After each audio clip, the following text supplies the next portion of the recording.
presents Academy Award.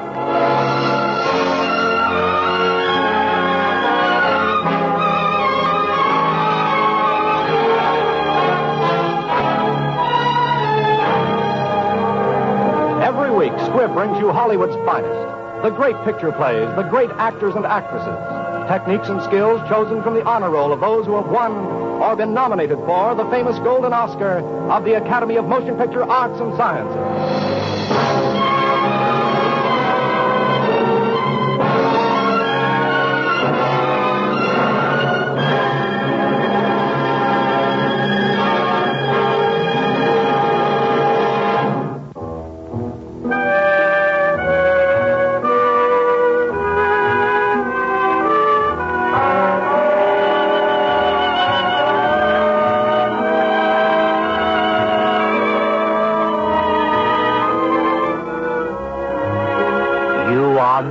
Deep in the mountains of Tibet, the highest part of the Earth's surface. That snow-capped peak above you is Karakal, and below, in the valley of the Blue Moon, lies the lamasery of Shangri-La.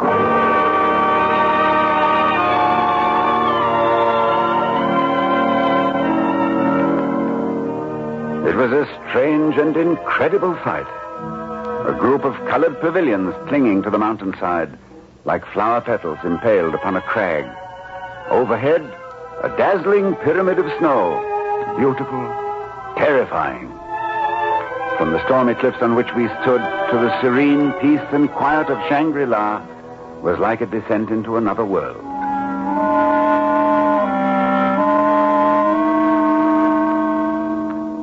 I came to this world across the mountains from India. We had been flying from Baskul to Peshawar on the northwest frontier. I was the British consul in Baskul, and my vice-consul, a young fellow named Mallinson, was making the trip with me. Besides us, there were a few other passengers and the pilot. Our plane should have landed in Peshawar at about 5:30. We never arrived at our destination. Conway. I say, Conway, are you asleep? What was that? What's the matter, Mallinson? Anything wrong? I'm not sure. I think our pilot's off his course. Off his course? Nonsense. No. Look down there. Nothing but mountains as far as you can see. I don't recognize this part of the world at all. Yes, I should say you were right, Mallinson. The man's lost his way. What's that, Conway? Did you say we were lost? Lost? No, it's quite all right, everyone. There's nothing to be upset about, I'm sure. Still, there's nothing like finding out, is there? Look, shall I speak to the pilot, Conway? No, don't bother. I'll do it. You there, pilot. Open the panel. Open up. I want to speak to you. I advise that you ask no questions, please. Oh, certainly. Now, look here. We want to know where we are. I advise that you be seated. I will not be seated. Mallinson, I don't know whether you've noticed it, but there's a revolver pointed directly at my chest. Under the circumstances, I think you'd better do as the gentleman suggests.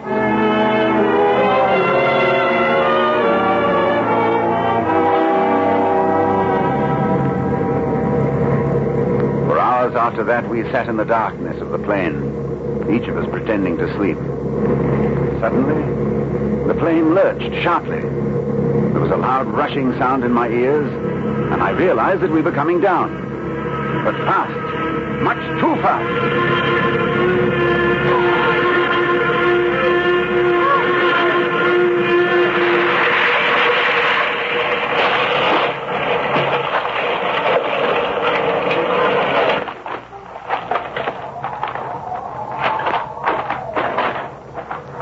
We stumbled from the plane, badly shaken but uninjured. The cold was intense, a solid icy cold that you could touch with your fingertips. I knew we must be somewhere in Tibet, a vast, barren region of wind-swept upland. Conway, come here. There's something the matter with this pilot fellow. I can't get a word out of him. I loosened the strap of his helmet. He's still breathing anyhow. There was little we could do for him. We watched his breathing grow more labored every hour. And as the early rays of the sun caught the summit of the mountain, the man died.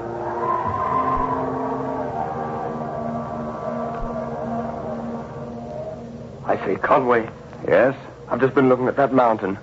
Am I seeing things, or are those men coming toward us? They were men. A party of a dozen or more, crawling like ants across the white face of the cliff. As they drew near, we saw they carried among them a hooded chair, and in it, a heavily robed figure. An elderly Chinese, gray-haired, Nishihara! I am from the lamasery of Shangri-La. Well, My name is Chang. my name is Conway. Yes, Conway. Your ship is beyond repair? Oh, I'm afraid so. And anyway, our pilot is dead. So, you will come to Shangri-La. It is a hazardous journey, but the only place of habitation within 1,000 miles. I insist upon acting as your guide. You're very kind. Thank you. And of course, you know our stay won't be long. We want to return to civilization as soon as possible. Are you so certain you are away from it?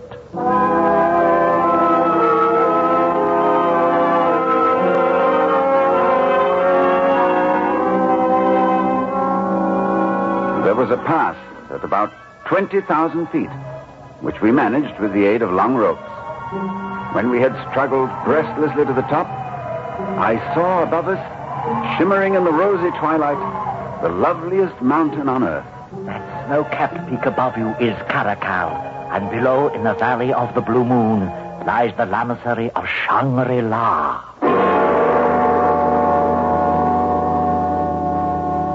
I never exactly remembered how we arrived at the lamasery. The thin air had a dream-like texture, and I was conscious of a strange sensation, half mystical, half visual, of having reached at last some place that was an end, a finality.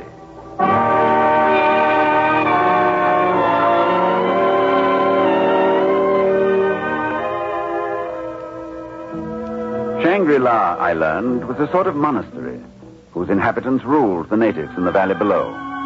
Those in full lamahood numbered about 50, and their prevalent belief was in moderation, the virtue of avoiding excess of all kinds. These things I learned the first night, as I stood with Chang on the broad balcony overlooking the valley.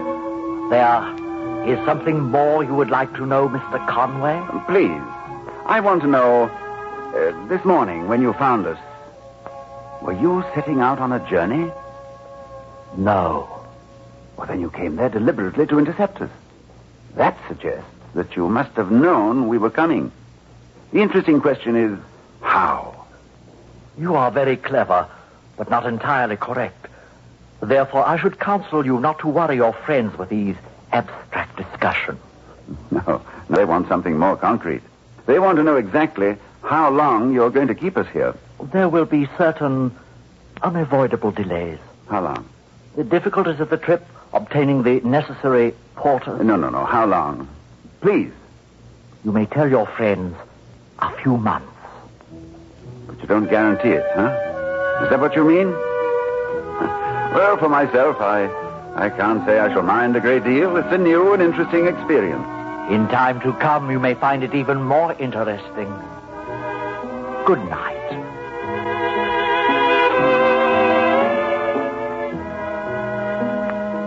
In the days that followed at Shangri-La, I gave myself over to a rich and growing enchantment.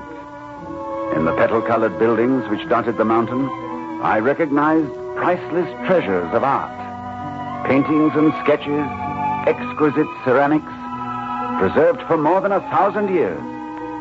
In the spacious library, I discovered the great literature of the present and of centuries past.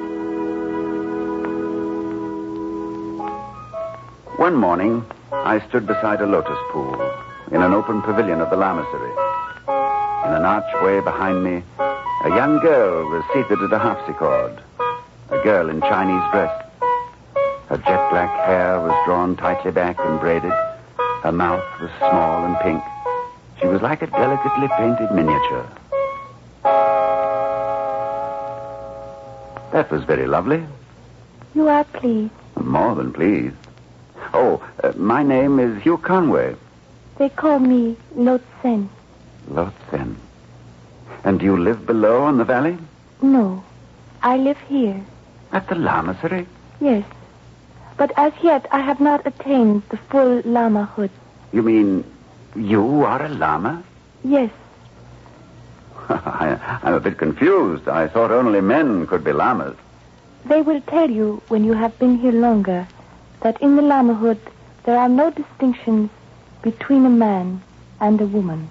But you're hardly more than a child. Shall I play for you again? Please. Good morning. Oh, morning. And that concludes part...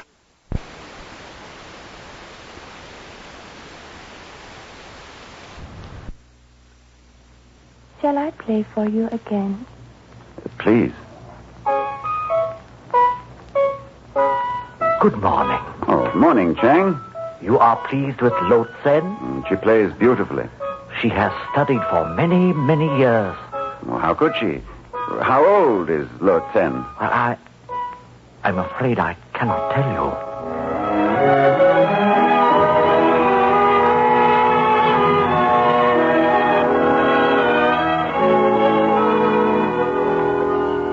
One night, when the moonlight fell on Shangri-La, bathing the pavilion in a sea of blue... I am sorry to disturb you at this hour, but I bring you important news. Yes, Chang? I congratulate you, sir.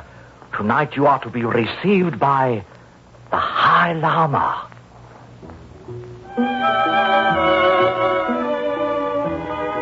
As I followed Chang through the lamasery, I knew I was on the threshold of some great discovery. Pattering in front of me, he mounted a spiral staircase to a door which opened noiselessly before us. Chang left silently. As I became accustomed to the gloom, I saw sitting before me a small and wrinkled man. He was motionless, a faded antique portrait in Chinese dress, his face thin and drawn tight over the frame of his skull, and his eyes... I felt dizzy beneath the gaze of those ancient eyes. You are Mr. Conway. I am? It is a pleasure to see you, Mr. Conway. Please sit down. I am an old man and can do no one any harm. I feel it a great honor to be received by you. Thank you.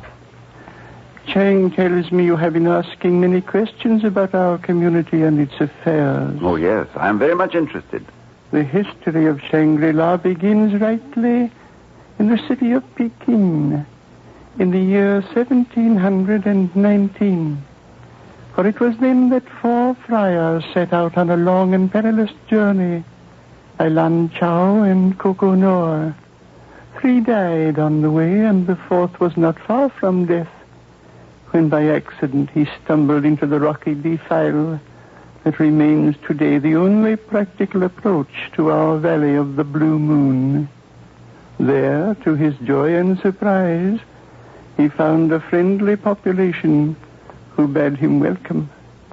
Quickly he recovered his health and began to preach his mission.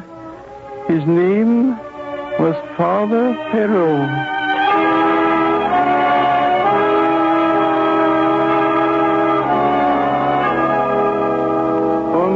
Half a century, Father Perrault labored with his hands like any other man, tilling his own garden and learning from the inhabitants as well as teaching them.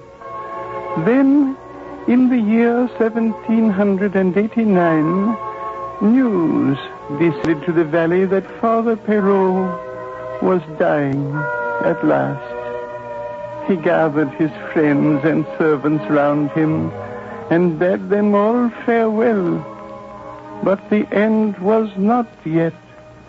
He lay for many weeks without speech or movement, and then he began to recover. He was then 108.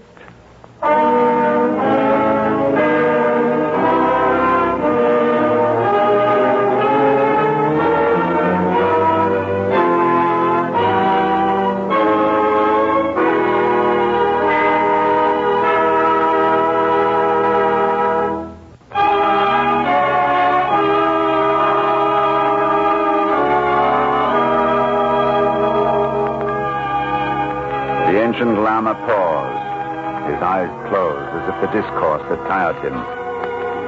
What he had told me was not beyond belief, but as he went on, I was held speechless with wonder. It was 14 years later, he told me, that a wanderer found his way to Father Perro's monastery, an Austrian named Henschel. A great friendship sprang up between the two, and Henschel stayed on. It was then they had a wild, fantastic dream. Art treasures from Europe and Asia were purchased with the valley's gold and stored at Shangri-La. The library was filled with all the great works of the world.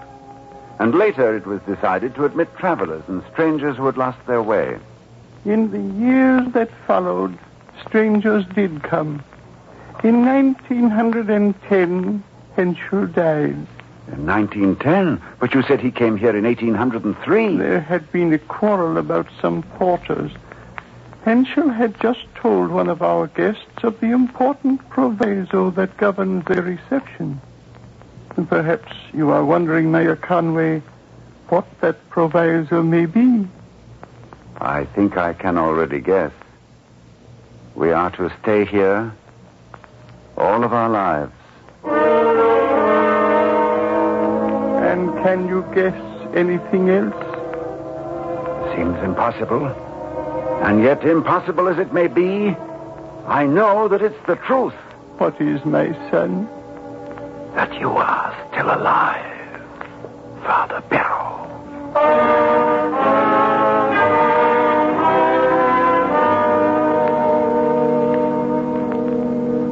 It was almost beyond belief. The High Lama who sat beside me had lived for nearly 2.5 centuries. Our coming was no accident, he said. There had been no travelers to Shangri-La for 20 years. Many lamas had died. And our pilot had been sent out into the world to bring new life to the lamasery. Then there is death at Shangri-La? Yes, my son. There are many of us who live no more than 100 years. And if one of your lamas were to leave the Valley of the Blue Moon? He would die. His years would fall on his shoulders like a great burden. And he would die very soon. An old, old man.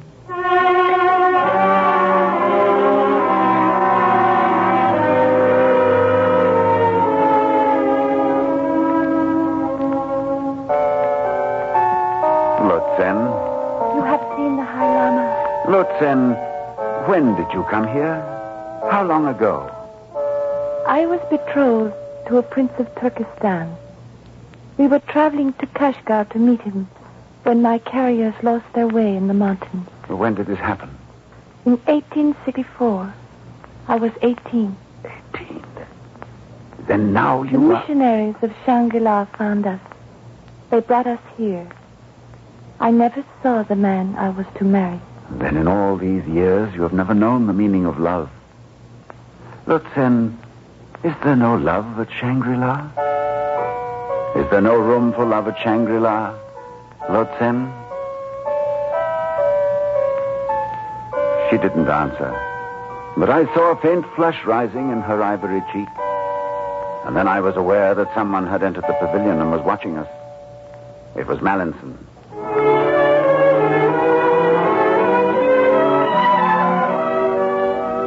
One night at midnight, I was summoned to the presence of the High Lama. Tell me, my son, have you been happy at Shangri-La? Quite happy, Father Perro. And what of Mr. Mallinson? Will he learn to be content also? I'm afraid he's going to be a problem. He's going to be your problem. Why mine? Because, my son, I am going to die. You... Father Perro. Yes, we are all mortal, even here in the Valley of the Blue Moon. But I must feel at rest before I die. And that is why I sent for you tonight. You do me a great honor, Father. I have waited for you, my son, for a long time. My son, there is a great storm gathering in the world, a black fury which will not spend itself for many years. It may rage till every flower of culture is trampled, and all human things are leveled in vast chaos.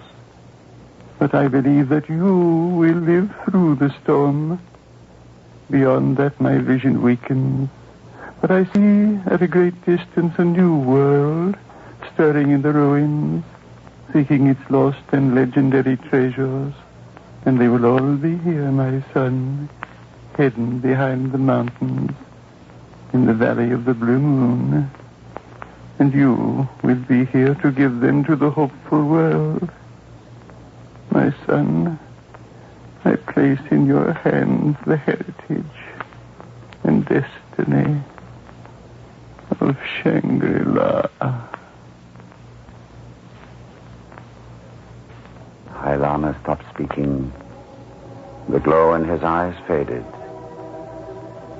Presently it came to me as in a dream. The High Lama was dead.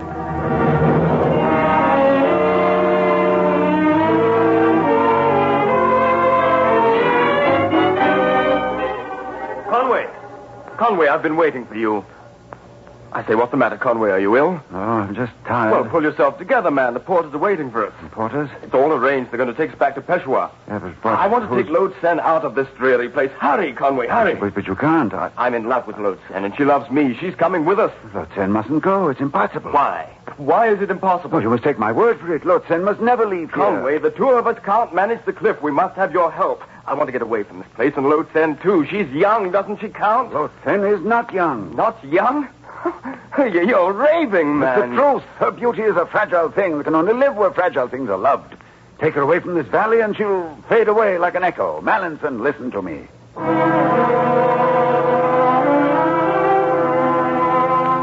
I tried then to tell him the secret of Shangri-La. He looked at me as though I were mad. And as I read the disbelief in his eyes, I began to doubt myself. It was too incredible even for me to believe. And then Lode Sen came to me. You will help us, please. We need you. Lode Sen, do you wish to leave Shangri-La? Yes. Well, you know, you understand the risk. I love him. If he is not with me, I would die here.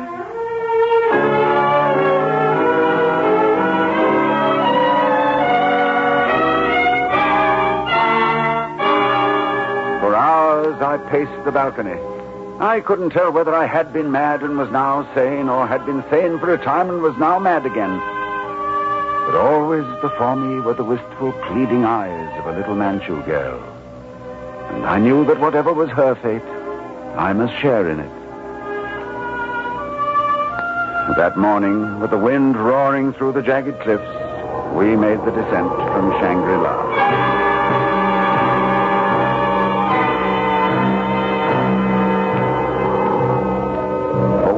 We traveled toward the east, Mallinson, the girl, and I. And then our porters began to desert. One by one, they disappeared, until there were just the three of us, creeping like snails across a desert wilderness. And then, for a long time, we were only two. Mallinson had died.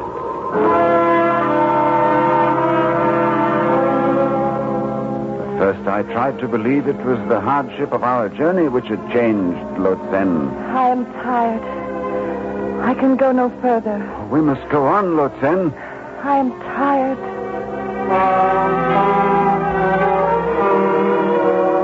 There, look, that must be the last range. That mountain. You see, Lode Sen? It is too far. I cannot see so far.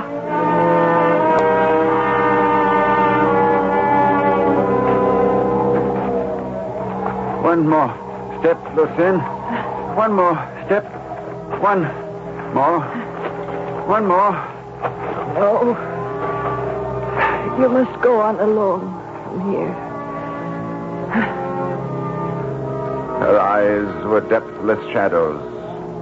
Her skin drawn, the color of ancient parchment. Her cheekbones. Lode Sen. Lode Sen. I am old. I am so old.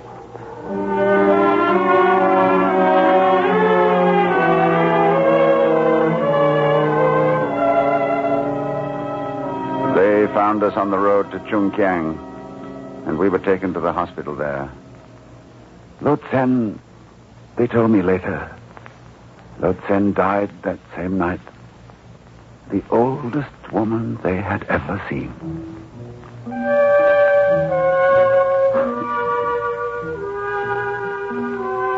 The storm of which Father Perrault warned me still rages. Not yet has the Christian ethic been fulfilled when the meek shall inherit the earth. But Shangri-La has a heritage to cherish and bequeath with such wisdom as men will need when their passions are spent.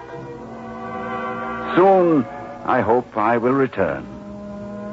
Somewhere beyond Lhasa, on the high roof of the world, I seem to picture a long plateau running north. And far away a mountain, rising white against the sky. I hope to find it again, for this, I think, is Caracal. And beyond is Shangri-La, and the Valley of the Blue Moon.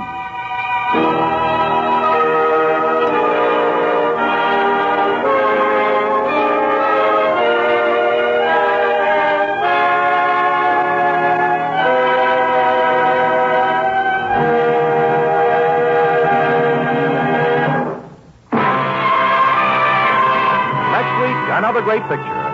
This is Hugh Brundage bidding you good night until next week at the same time when the House of Squid invites you to join us for Academy Award. This is CBS, the Columbia Broadcasting System.